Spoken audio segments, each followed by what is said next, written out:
Enlightenment is the complete awareness of life without any mental modifications. It is perfect light. The light that has always existed, exists now, and will always exist. It's the light that exists beyond darkness. It's the core and the center of all things, and it's in all things and beyond all things. Enlightenment is a state of consciousness, I suppose. It's a way of talking about it. It's something that we attain if we attain things. There's a mountain, I'd like to climb to the top of it. There's something very beautiful, very wonderful on top of it. So I hope. So I climb up the mountain. And when I reach the top, I have a view.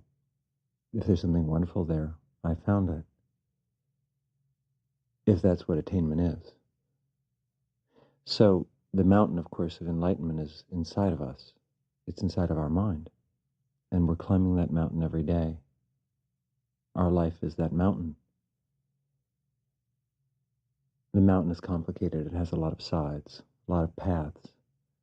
We can traverse them. We can go up the mountain, down the mountain, around the mountain forever, and never reach the top. The top is enlightenment, the complete awareness of life without any mental modifications. The highest viewpoint, not the best, but the highest, unobstructed view. And if that's your interest, if you seek enlightenment, then the practice of meditation is the pathway to enlightenment, along with the practice of mindfulness. These are the two things that we do in Buddhism to become enlightened. So enlightenment exists in everything. Enlightenment is everything. It's around everything. It's through everything. And it's beyond everything. It sounds more complicated than it is actually. If you want to experience enlightenment in a simple way, all you have to do is stop your thoughts. When there's no thought in the mind, no thought of no thought, when the mind is quiet and at rest, but fully alert, we experience a little bit of enlightenment. A little light will filter in. Our thoughts, our desires, emotions, angers, fears, loves, hates, these are clouds that come between us and the light of the sun. When those things stop, when thought goes away and fear and anxiety, alienation, depression, even hope. Even hope. Then when these things clear away, there's light, perfect light, an all-encompassing light. That's a word that I use for it. I don't know of a better word in English. Maybe we could say an ecstatic light, a light that is encompassing of all things, God, knowledge, purity, truth. But light is good enough for me. I think it suffices. Enlightenment exists within you. And as I said, there's this mountain that we're climbing every day. How's your climb going? It's uphill if you're going towards enlightenment, and if it seems like it's very easy and it's downhill, then you're probably going towards enlightenment too. Awareness is infinite. And I want you to understand that enlightenment is not something that is attained or reached by a select few. I mean, obviously it is attained or reached by a select few, and that very few people seem to attain it or reach it. But that's not because it's incredibly hard. It's just not incredibly popular. What's so hard about being happy? What's so hard about giving up fear, giving up hate, giving up anxiety? It would seem to me that these are very sensible things to do. To be happy forever. To see beyond this cosmic dream that we call life and see other dreams of the cosmos, dimensions of mind, of time, space, and things beyond that. To go to the very center of the mind of God, to be that, to become aware of our infiniteness is the goal of Buddhism. One of the goals. along the way to be as kind to others as possible without thinking that we're particularly wonderful because we're perhaps kind.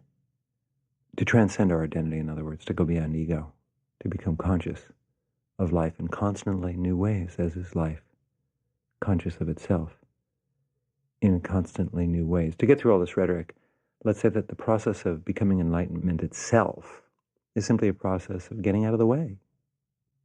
If enlightenment is there, if it exists, which of course it does, take my word for it, if it's something incredible, better than you can possibly imagine, fabulous beyond comprehension, ecstatic beyond wonder, beautiful beyond seeing and understanding, and if it's already there inside us in all things, all we have to do is get something out of the way that's causing us not to see and experience that, and that's us. It sounds silly, but it's true. Our limited way of perceiving things, of perceiving life, the way that we think of ourselves, think of others, think of the world, the karmic patterns that we've evolved in all these countless lifetimes we've passed through and in this life, the very way that we collate information, process it, and experience it, the information of life, of living, perception. The study of enlightenment, that is to say, that which we go through to become enlightened, is really a reorganization of our perceptual body or our perceptual field. We learn to see life more directly, more clearly. You driving a car, you're trying to see where you're going, but if the windshield is really dirty, it's hard. If it's completely opaque, you can't see at all. So we need to have a clear windshield to see where we're going. The light is already there. It's all present. It's perfect. It's enlightenment. But something is obscuring the window, the view, the mirror of self-reflection. As they say sometimes in Zen Buddhism, there's a little speck of dust on the mirror. And that's us. Our personality, our view, our loves, our hates, our desires, our self-importance, our self-pity, ourselves. Or perhaps a deeper self is that light that's on the other side of this being we conceive of ourselves to be, what we experience. So in Buddhism, we meditate. We make our mind quiet by learning to focus on the chakras, release internal energy that we call kundalini, and bring ourselves into clear and high states of consciousness. We go up on top of the mountain or as high as we can get. When we're on top of the mountain, we look around and we gain a new view of things. Then we come down a little bit and we lead our daily lives. But we don't quite come down as far as we were before. And then we climb up a little higher in our next meditation. And then we come down again, not quite as far as before. Gradually we go up to the top of the mountain of enlightenment. Well, there isn't really a top. It's sort of like the Himalayas. Once you get way up to the top of one, you see that there's a lot more mountains up top, and there are more ranges to climb, and they seem to go on forever as far as the horizon, and that's good enough for me. So enlightenment is endless. There's no end to it. There's no beginning to it. It's perfect. It goes on forever. It's part of you. It's part of me. It's part of everything. And that perception, if it gives you joy, is there for you to have. If you learn to meditate, if you practice mindfulness, which is simply learning to be in very happy and positive states of mind when you're not actually sitting and meditating. It's a kind of a moving meditation. When your life becomes clear and pure, like clear and pure water, like the snow in the Himalayas, like the wind. When your mind is clear and your view is unobstructed of life, then you'll be at peace with yourself. You'll be happy.